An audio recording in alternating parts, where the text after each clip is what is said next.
પાટણના અનાવાડામાં સરસ્વતી નદીના કિનારે આવેલી હરિઓમ ગૌશાળા અને ગૌ હોસ્પિટલના લાભાર્થે રમેશભાઈ ઓઝાના વ્યાસપીઠે શ્રીમદ ભાગવત કથાનો પ્રારંભ થયો છે। આ કથા 7 ડિસેમ્બર સુધી ચાલશે। કથાનો શુભારંભ સામાજિક સમરસતાનો સંદેશ આપતા એક અનોખા કાર્યક્રમથી કરવામાં આવ્યો હતો, જેમાં 51 વાલ્મીકી સમાજની દીકરીઓના કુમકુમ પગલાં પાડીને કથાનો પ્રારંભ કરાયો હતો। ત્યારબાદ દીપ પ્રગટાવીને કથાનો વિધિવત શુભારંભ થયો। કથાકાર રમેશભાઈ ઓઝાના આગમન પૂર્વે મોટી સંખ્યામાં માતાઓ કળશ ધારણ કરીને અને ભાઈઓ તુલસી ક્યારો તથા ભગવી ઝંડીઓ સાથે સામૈયામાં જોડાયા હતા।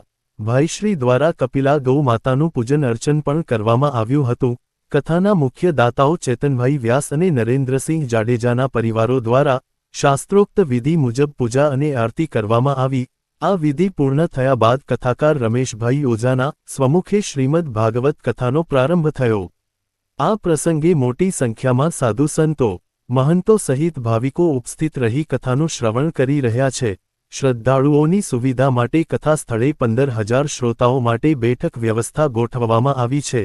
દરરોજ 50,000 ભાવિકો માટે શુદ્ધ ગાયના ઘીમાંથી બનેલા ભોજન પ્રસાદનું આયોજન કરાયું છે। ઉપરાંત જીમખાનાથી કથા સ્થળ સુધી વિનામૂલ્યે વાહનોની વ્યવસ્થા પણ ઉપલબ્ધ છે। આ કથા દરમિયાન એક વિશેષ આકર્ષણ એ છે કે ગૌશાળાની કપિલા ગાય પણ કથાનું શ્રવણ કરશે।